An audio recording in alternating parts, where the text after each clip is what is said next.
Bonjour à toutes et à tous, je vous retrouve en ce 1er novembre, jour férié, mais qui n'est pas un jour férié en bourse.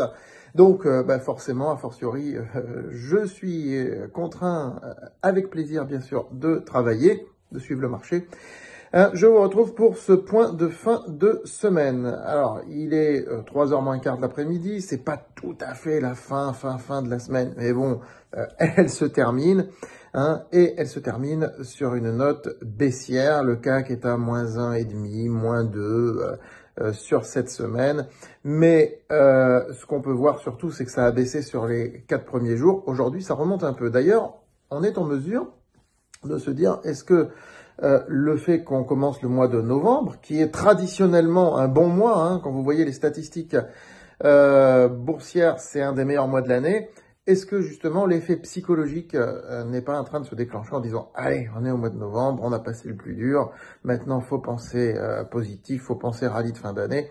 Mais attendons, il y a les élections américaines qui pointent le bout de leur nez, c'est la semaine prochaine, pas plus tard, et on va voir comment les marchés vont réagir.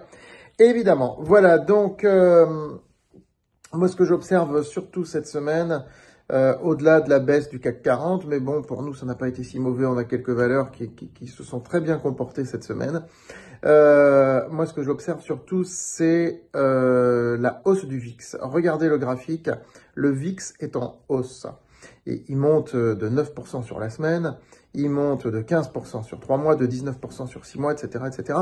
Donc, il y a quelque chose de négatif, là, de nervosité accrue des investisseurs qui est en train de s'ancrer. Maintenant, attention, le soufflet de cette anxiété peut aussi retomber. On l'a déjà vu plein de fois. Et ce serait une bonne chose, d'ailleurs, pour qu'il y ait un rallye de fin d'année. Il peut pas y avoir un rallye de fin d'année si le VIX est en hausse comme ça. C'est pas possible. Soyons clairs et nets, ce n'est pas possible.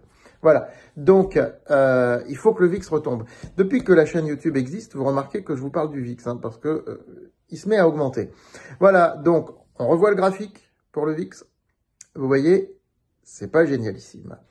Voilà, à suivre de très près, c'est ce qu'on va suivre le plus prochainement. On reste prudent dans nos positions, mais on ne s'empêche pas d'investir et de continuer notre bonhomme de chemin, bien entendu. Voilà, inscrivez-vous sur francebourse.com si vous ne connaissez pas le site à votre service depuis 22 ans. Abonnez-vous à cette chaîne YouTube pour être notifié de toutes les vidéos qui sont postées. Et je vous souhaite un très bon week-end. À lundi.